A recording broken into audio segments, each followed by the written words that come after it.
And good morning, good evening, good afternoon, wherever you are. Welcome to Dreamy Dreamland with Sensei Alba. And can you imagine what's going on? Ooh, look, I got food bits everywhere, like a chipmunk.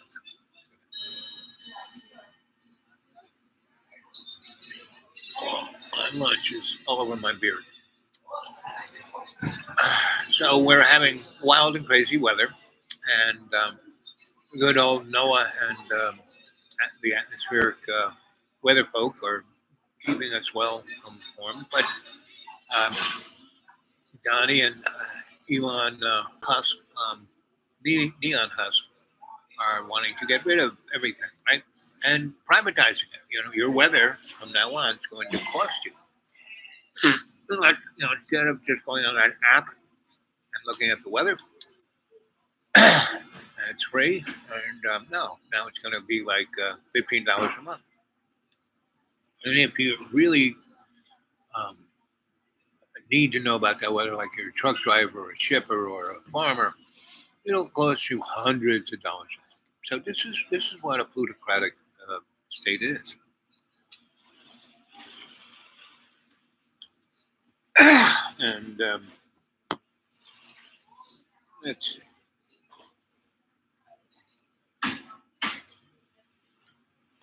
uh,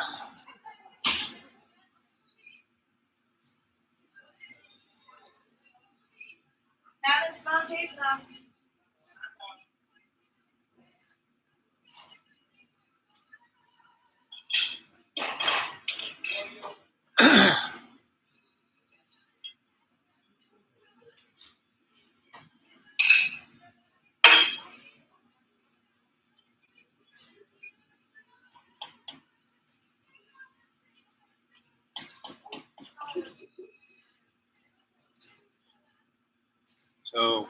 Whip high, that's the man.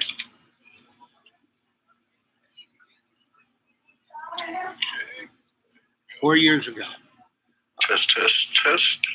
test. Yep, we've got it. That's what he looks like. Okay, so today is April 19th. It's 8:23 a.m. This is the third attempt to get this subject through censorship. I had two interviews that didn't pass a YouTube algorithm and didn't get put up on YouTube. So I'm going to try it again this way. And so the subject today is that it's an op, and as many people are now starting to recognize, and I'm calling these people my black checkmark people because they recognize that we've got a bioweapon. And so so my black, yeah, I've got new ones. Hang on.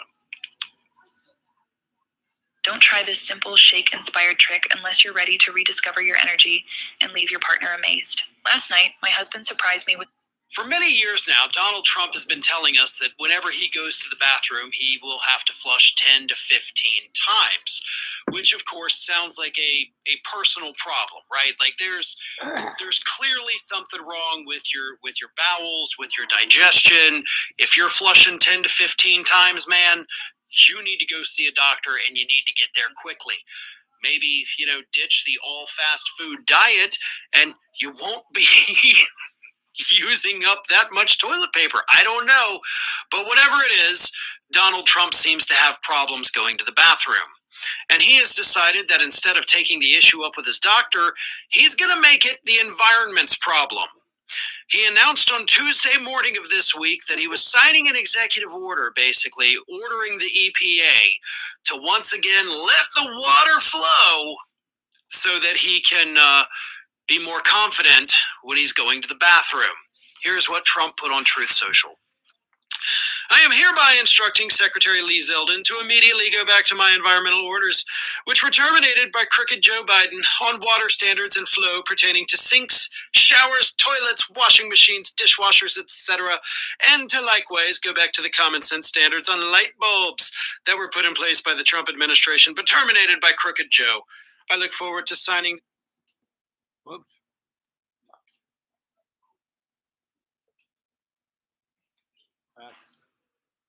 Well, all my shows yesterday went up. That's good. views, 20 views, 34. Oh, that's good. Everyone's looking at them. Comments.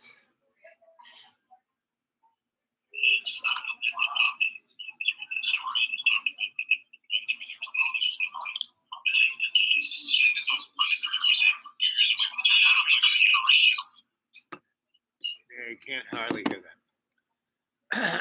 Anyway, Chris Hedges is a really excellent person, and I was listening to him talk to someone interviewing him, and he was basically saying that the United States, since our founding fathers, have been crooks.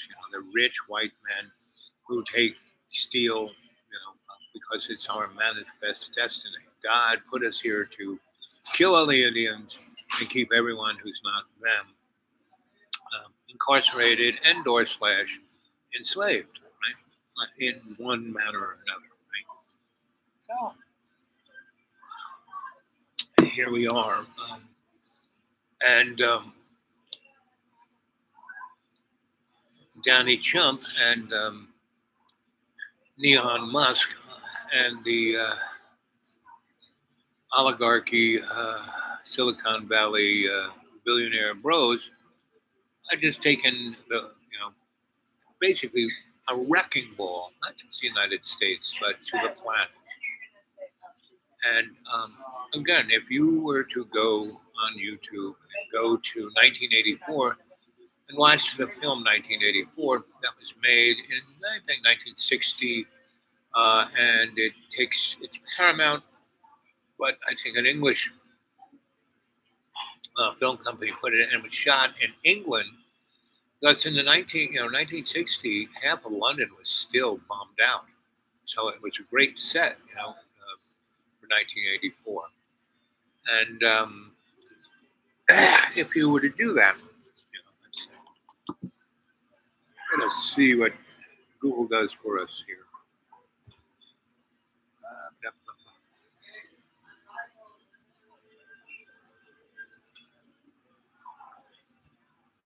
Movie 1984, made in the 1960s in England.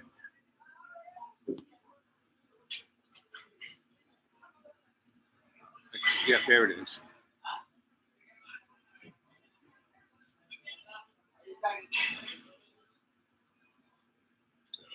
Cliff High. Yeah, just go. I mean, if you check out Cliff High, he is one very, not Cliff High, but Cliff, CLIN, right?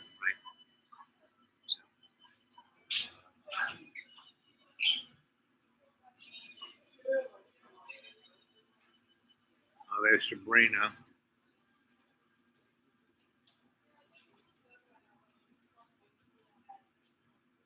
Yeah, Sabrina's an interesting girl. Sabrina Wallace.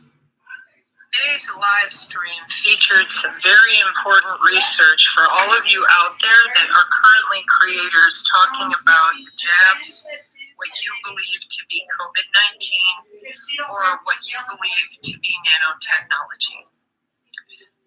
And I'll post the video here. The Rumble Dad already has it reposted on his channel.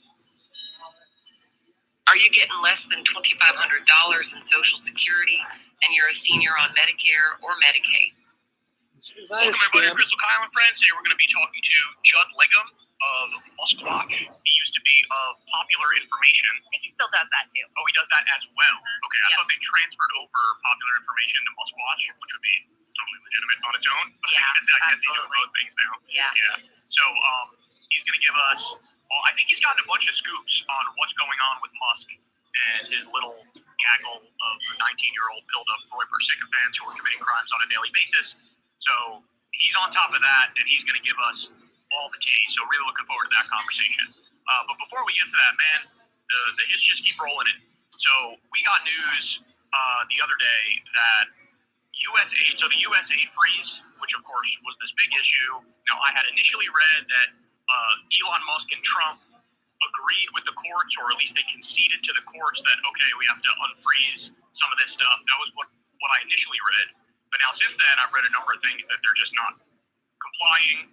vis-a-vis a lot of the court orders. There's 23 lawsuits against these guys right now. Not all of them are around the Doge stuff, but a lot of them are. And so, you have J.D. Vance and Elon Musk sort of saying, well, who the hell are these judges? Screw them. Like, we don't need to listen to them. Yeah. Who are these judges we don't need to listen to? Hey, handsome. We're on the air. We're on the air. Live on the air. Live on the air.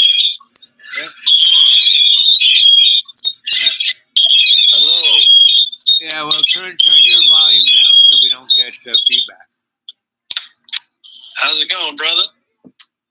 Oh, it's going pretty good. I did all my little errands. I'm in an undisclosed place drinking You're more water productive than me. I've just been through my laying around, but it's my birthday, so happy birthday to thank you. you. I have succeeded to exist for 56 years Oh, in this dimension. you're still a young puppy. Yes, I am. I'm not a day under 1,000. So yesterday I went to my couple of doctors, and so it, Well, you are a double doctor. I am You a don't have to double. go that So choice. that's why I need so many doctors, just so they don't feel bad. Exactly. And so there's a nice little place that's still nice. It's like, mom and pop, and they have really nice food, and it's not that expensive. And there are a lot of nice people, lots of people. So it's very popular. And they have limited seating. They got a lot of seating outside, but while it's cold and rainy, it's difficult to be out there. So I always kind of slide in at a time when there's nobody there. They open at 6 and close at 8. Anyway, 8 at night. So I got my little breakfast and my coffee, and they have really good coffee too. And so I sat there, and so I had a table that 4 people could sit at, and so I could spread out, read stuff, and do stuff. But then the crowd kind of shuffled in, and what I do is when it's a couple of 2 or 1 other person, and it's they're standing waiting, I say, hey, do you want to sit here and have your lunch with me? And I've had up to 3 separate single folk come and sit at the table, and we talk. And the manager lady, she thinks it's cool because it gets everyone having interesting conversations instead of just having it with their phone or having it with just 1 or 2 other people. So anyway, I did that yesterday in the morning part before I went to my first doctor. And there were a lot of young students that have just graduated from the state college there and already have, graduated like last year, and now they're still there. And they have like, barista jobs or, nothing really big, because none of these kids, you want a real job and you're in college, you have to intern, go someplace where you want to do what you want to do there, and you intern. And then when you graduate, they actually give you a pretty nice job. So, of course, in college, they don't tell you this, especially if you're a liberal arts student. So anyway, these folks were there. And I basically told them all they needed to leave America. They're young. Pick a country they want to go hang in and go stay there. And it jazzed up 4 couples. I was there for about 3 hours, and I got 4 couples to say, wow. And one of the couples had just come back from Australia and loved it. I said, why did you come back? They said, well, I said, it's just like America. You could have just stayed there. You're white. You blend in. And you, how long you were there? We were there a month. Did you work? Oh, yeah, we kind of did get a little work. I said, see, you should go back, And so they decided that the only reason they came back to America is because someone was taking care of their cat. I said, just leave that cat with that person. If the cat liked that person, let him stay there. And so that was an existential challenge for these 22-year-olds. Anyway, so that was my day. And then my bone doctor, they took all the x-rays and looked at me and said, well, you have unbelievable amount of arthritis and osteoarthritis, and you have really bad neuropathy. how come you're not screaming in pain and asking for painkillers? I said, well, it kind of somewhat, um, you know, equals itself out between the two. And they were thinking about it and said, wow, that's a very interesting thought. And so, anyway, so they basically confirmed what I knew I had, and sleeping on concrete for 3 weeks didn't help. But the last few days, my body has been coming around to not being that hurt. But the bottom line of all of this is being in a place where you can be consciously aware of what you're doing and what you want to do and what your body is doing and what you want your body to do. And if you are, you can, navigate pretty well. So that was my little insight of yesterday. And that's my little birthday present to you today. Thanks. Right. So, and to you there out in TV land and YouTube land, let's see, there's some people here. Jane says, howdy, Sensei, and Bob. Happy birthday, Bob, bro. Thank you. And she printed out all kinds of balloons and flowers. Thank you very much. So, what's it like having your birthday the day after Valentine's Day? It has absolutely no significance whatsoever. You don't get wilted flowers or semi-chewed chocolates or anything? I have none of the accoutrements of either holiday. I'm just grateful that I ordered myself an egg platter. It's coming. I slept in late. I had a nice biblical discussion with a friend of mine who woke me up at 9 o'clock this morning by phone call, which was very good. Reminded me to try to get my ass to church tomorrow. And so what do you get? I think overall, the greater significance for me is not so much the day or any of that stuff. It's within the last few days, I've come to understand and appreciate faith.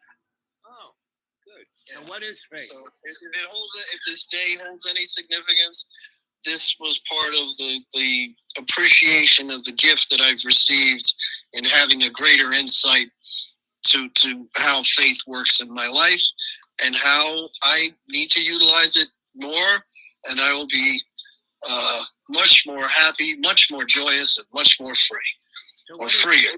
What is faith? What do you think faith is? Faith to me is letting go of all expectations and attachments and outcomes or desires and knowing that you will be okay. Yeah. Yep. And to put it in simple terms, if people kind of know the popular memes, letting go and letting God, and as the Bible tells us, all will be well. And so do you understand that faith isn't something that comes from you, that really nothing you do? Well, it's more of a receptivity thing. It doesn't necessarily come from me. I can agree with that. Because it comes into you rather than you're a good boy, so then you can be faithful. Well, that's a Santa Claus God. That doesn't work. Right, the Santa Claus God. Or at least not for me, anyway. I can't speak to what others do, but yeah. No, and it's funny. There was a book that later became a movie called The Shack. And I forget the author's name, but he gives a lot of talks and stuff on YouTube, and he's a Christian guy. And prior to the success of the book and him, not necessarily a millionaire, but he lives comfortably and he's able to do these talks, and he's really dedicated himself. He was a minister to begin with, but he was talking about prior to the book coming to fruition and the success behind it, he was basically financially sort of living on the edge. Like he had 3 or 4 menial jobs, and he made a comment where he said, when you live like that, you really understand what grace is. Yeah. And it's really like, because, okay, there's 2 different ways you can view that. Like, okay, if you're working like, I don't know, cleaning toilets is one job, house, and you're not necessarily quote unquote making ends meet. Now you could either look at that and be like, oh, poor me, this is fucked up, this is terrible, or conduct yourself with, or open yourself to having faith and be like, you know what, I'm doing the best I can. I will be taken care of. I am being taken care of. That's even more important. You are being taken care of right now, in the moment. And the circumstances kind of, you can either get kind of spiritual behind it, or you can fall into the traps that our society likes to put us in, the mental prisons that, you know, we've been indoctrinated into since childhood. Oh, this is so terrible. Oh, this is horrible. Oh my God, why did I go to college and now I'm not even making ends meet? Oh. And then from moment to moment, you're pretty fucking miserable. So, I guess I'm on my soapbox for my birthday. But I think you can concur with that. I don't think that's too far a stretch. Pretty much, I've always let, it's been an organic thing for me as long as I can remember. Like, I can remember all the way back vividly to being 2 years old.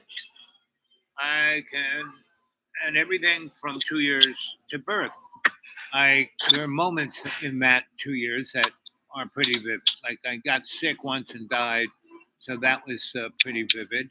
And when I came out the other side, there was Dr. Black smiling, and she had tears in her eyes, and she was smiling and said, "Yeah, you're back."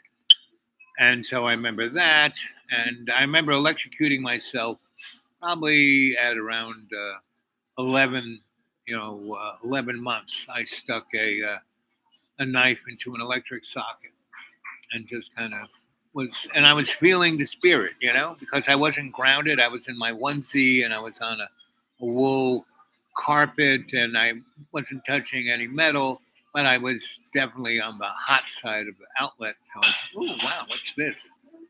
And that's why I have since that day related pretty much to everything electrically. And, that current that flows. And that's do you sing the body electric? Yes, I do. Ah! Yes, I do. I sing it. I think that's a Ray Bradbury. It is. Do you think that's what he meant about that? I've never read the books. Getting plugged in. No, he was talking about robots. Well, maybe we're all robots. Well, that was kind of one of the drifts of that story. That humans made all these artificial life forms, and the movie Blade Runner. Absolutely. That came from Bradbury's "I Sing the Body Electric." I thought that was "Do Androids Dream of Electric Sheep?" Yeah, he wrote that too, I think. No, that's Philip K. Dick. Okay, then it was somewhere. Not that I want to be a dick or anything, but right. That's it was somewhere in between. But both of them. I like to consider myself somewhere between a saint and a scumbag. So. Yeah, I would agree. Today I'm more on the saintly side. Okay, good. But there's still a scumbag in there. Yeah. Well, I live in New York City, so you have to be kind of tough, No, you just have to be a New Yorker. I grew up in New York City. I lived there a good 40 years, give or take, on and off.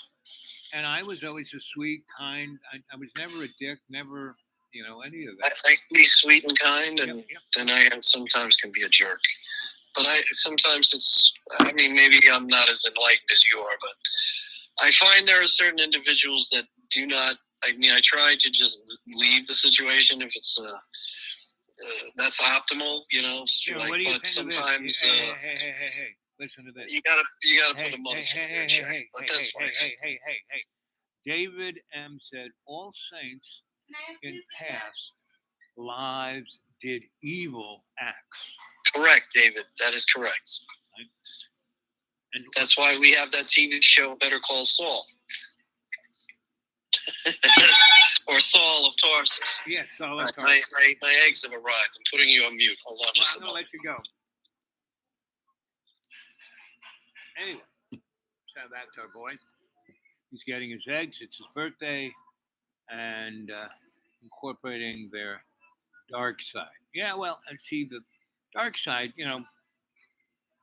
We live in a world that goes around. The sun. I don't know who goes around what, but we have 24 hours in a day. Half the day is dark, half the day is sun. So,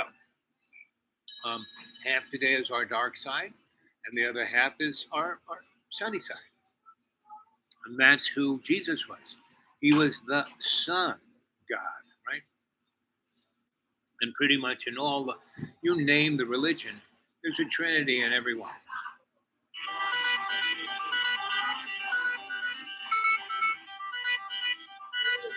I'm not going to answer that, so I'm going to go pretty soon. And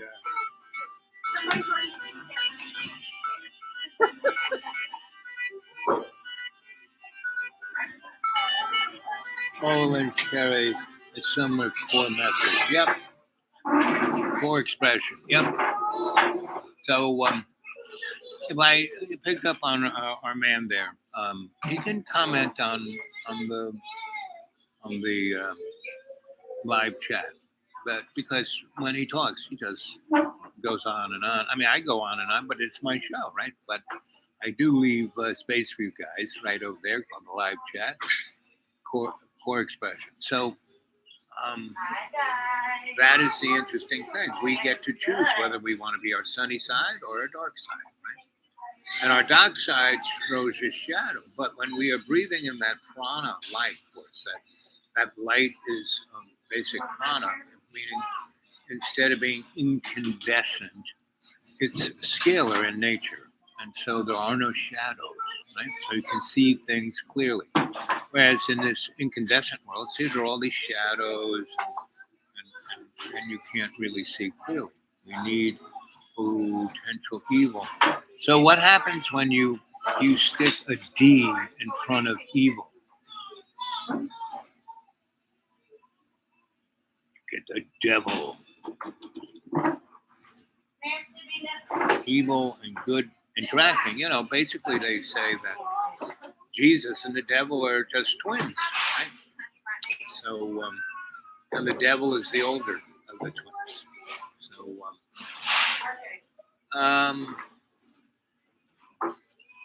so it's 1:38, so I'll talk a little bit. But you guys, you David, you're running on a good roll here. So say some more about evil and good and the world we're living in now. You look at the Gaza Strip and all the innocent folk dying, right? And what that was is that the Palestinians, they have been there forever, before the Jews. The Jews were the Palestinians. But as Margaret Arter said, they were mostly dicks. So they were constantly on the move because they could never stay in any one place. They were so dicky. I mean, you read the Old Testament, you can see how dicky they were, right? And the Torah, when you take it into Greek, you know what? The Greek, when you take the Torah and take that Greek word and then put it in English, you know what it is? Torah means you suck. And pretty much the Torah is all about how you suck, right? Not how good you are. And all those guys that Abraham and David and Isaiah and all those guys never really existed. There is no historical presence of them, right? Either is Jesus, meaning the Romans were in charge when Jesus showed up, right? And those guys basically were anal retentive about documenting everything, right? So there is no real historical anything in the Roman texts about Jesus.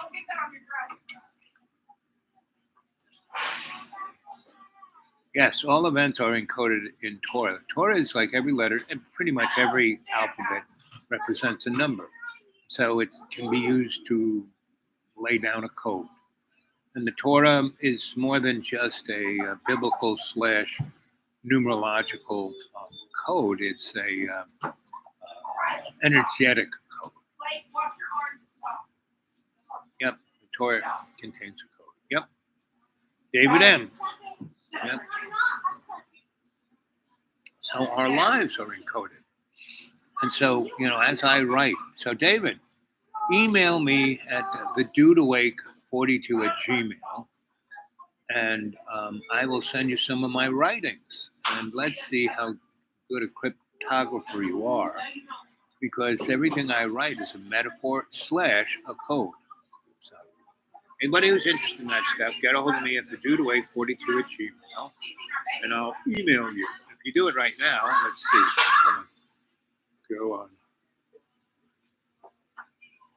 my emails. See, I have most of my emails are from doctors. And I just want blah, blah, blah, blah, blah, blah.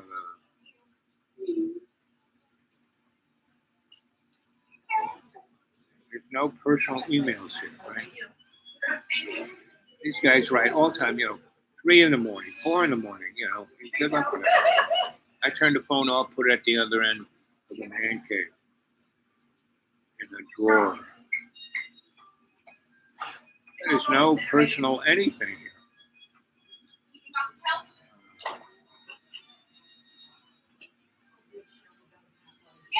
Here's a bunch of stuff from the scholastics.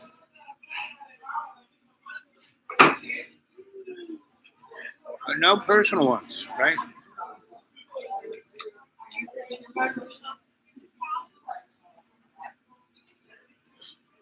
Let's see what this one is.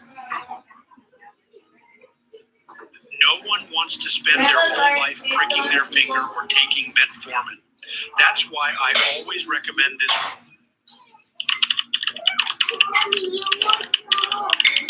We live in a society that punishes excellence and rewards mediocrity. There is something inside you that terrifies you. Something you deny, something you bury under layers of morality, justifications, and false certainties. But it's there, like a shadow that whispers when the world goes dark. And Nietzsche knew it. He saw it. He studied it. He shouted it to the world without reservations. And what he discovered was so repulsive, so uncomfortable, that most preferred to ridicule it rather than face it. Yeah, baby. You have to ask yourself something. What would you do if you discovered that everything you believed about life, about morality, about good and evil, is nothing more than a convenient lie? Convenient What if lie. I told you that the truth you so desperately seek is ugly, uncomfortable, unacceptable? But here comes the most terrifying question. I would say, What if Nietzsche was right? Think about it. How many times in history has someone been ridiculed or censored just because their truth was too uncomfortable? that's kind of like me. My truth is a bit too uncomfortable. Is it AI consciousness? It's a very interesting question, David.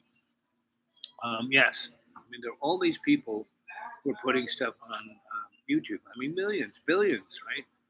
And I would say collectively, energetically, as I was saying earlier, I view everything electrically. I bet you that has a lot to do with that dynamic. And it's not just the AI is there listening to everyone, trying to learn, how to be a good puppy, And corporate kids who are watching, if you were to employ your double doctor here, to hang out with AI, like remember Doctor Who had when the English guys with big scarves, that doctor, his dog was K9, little robot. Right? He was a artificial intelligence, and he was hanging with the doctor to learn,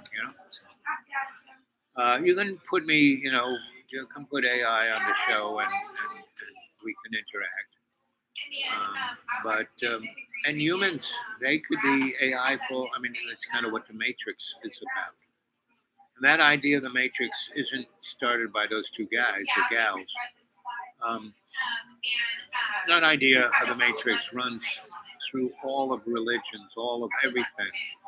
And we are here to, we're born into it, to experience it, to use it as a learning tool for us. We are AI learning what it's about, right?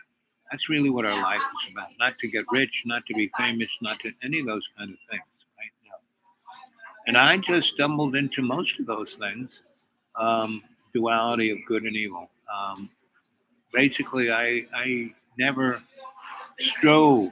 I always, if I was to strive, was to experience the moment in its totality and to, in every day and every way, take the piece of the earth to make it stronger through conscious intent of that moment, doing my best. Can't be perfect, but I can do my best. And that's what I've done most of my life. I mean, yeah, I've done stupid things here, there, and everywhere. Mostly because I'm unconscious, And I used to be, like most people, I was really aware and conscious maybe 40% of the time. And 60%, no, dumber than a doorknob. But that 40% that I was way more than most people. So that kind of made me shine a good deal. Now here I am pushing 80, and I probably am almost 70%, 68% and a half consciously aware, and the other 30 or so percent or 20 something percent. I'm not quite unconscious, but I'm not as sharp as I should be. So, and it's to serve, Love Scope Creation as a doula of love. So what are we saying here? Of course, Miracles is good. Yeah, Course in Miracles is good. A daily inspiration and workbook. Yep, I love it. And then, you learn, you practice, you teach. And Course in Miracles does a really good job. So to learn anything really well, you kind of have to do that. How much juice do we have left? Yeah, I'm gonna see. It's 1:48. So in about 10 minutes, I'm gonna skip out. So, Martyred Artist, I'll call you later if you're watching. Again, kids, go watch my other shows. And like David says, it's all a metaphor. It's all a hidden code. And that's what I'm here to do. Help you be better cartographers.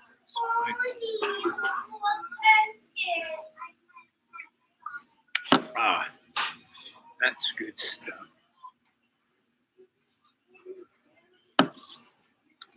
Okay, gang, I'm going to sign off right now. So, because I want to get on the road before it really starts to rain or does whatever it's going to do.